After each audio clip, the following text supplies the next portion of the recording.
বেহালার শখের বাজারে শুরু হয়ে গেছে চণ্ডী মেলা। হ্যালো এভরিওয়ান, আমি ইন্দ্রাণী মাকে সঙ্গে নিয়ে চলে গিয়েছিলাম চণ্ডী মেলায়। গত ২৭শে নভেম্বর থেকে শুরু হয়ে মেলা চলবে আগামী ৭ই ডিসেম্বর পর্যন্ত। বেহালার মানুষের কাছে চণ্ডী মেলার গুরুত্ব তো আলাদাই, আর আমার জীবনের একটা দীর্ঘ সময় জুড়ে এই চণ্ডী মেলা কিন্তু একেবারে ওতপ্রোতভাবে জড়িয়েছিল। কারণটা বলছি একটু পরেই, আগে চলুন মাকে দর্শন করে আসি। প্রায় ৩০০ বছর আগে স্বপ্নাদেশে পাওয়া পুকুরের জলের নিচ থেকে এক অষ্টধাতুর ঘটে কিন্তু দেবী চণ্ডী রূপে এখানে পুজো পেয়ে আসছেন। সেদিন পুজোর জন্য একটু লাইন পড়েছিল, তাই আমরা আস্তে আস্তেই উঠে পড়ছি মহেশ ভবন চণ্ডী বাড়িতে। আমরা আবার যেদিন গেছিলাম সেদিন ছিল অষ্টমী। এই হলেন দেবী চণ্ডী। ঘটের উপর রাখা শীষ ডাবটাই দেবীর মুখমণ্ডল। ওখান থেকে বেরিয়ে এসে মেলা ঘুরতে ঘুরতে পৌঁছে গেলাম দেবী মূর্তির সামনে।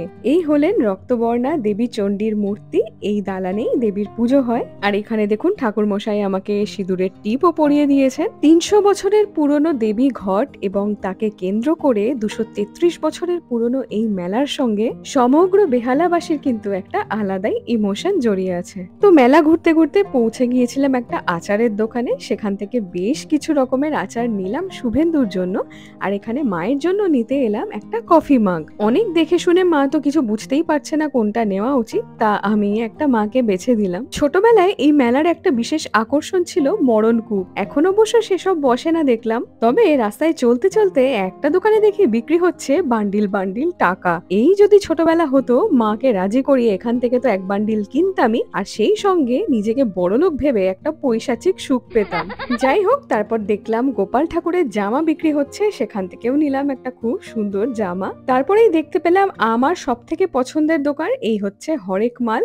এগুলো আবার ২০ টাকা করে। ছোটবেলায় যে জিনিসগুলোকে খুব প্রয়োজনীয় মনে হতো, এখন মনে হয় কি হবে। এরপর মাকে ড্রাগন ট্রেন চড়ার কথা বলতে দেখলাম একবারই রাজি হয়ে গেল। তাই আর অপেক্ষা না করে দুজনে মিলে উঠলাম চেপে এই ড্রাগন ট্রেনে। তবে এই মেলার সঙ্গে আমার মতো আরো অনেক মেয়ের ইমোশন জড়িয়ে রয়েছে, কারণ এই মেলার মাঠের পাশেই আমার স্কুল। সেই ইনফ্যান্ট থেকে ক্লাস 12 পর্যন্ত ১৩ বছরের জার্নি।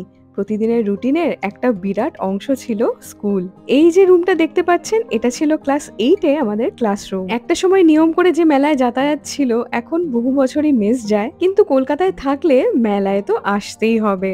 যাই হোক, তবে মজার তখনও বাকি, কারণ মেলার আসল জিনিস জিলিপি তো তখনও কেনা হয়নি। জিলিপি কিনে মাকে কিনে দিলাম একটা গাঁদা ফুলের গাছ। মেলা ঘোরা শেষ হলো, একটা মিষ্টি পান খেয়ে। আপনারা যারা বেহালা ও তার পার্শ্ববর্তী অঞ্চল বা কলকাতার যেখান থেকেই ভিডিওটা দেখুন না কেন, অনুরোধ রইল একবার মেলাটা ঘুরে যান, আশা করি খুব ভালো লাগবে।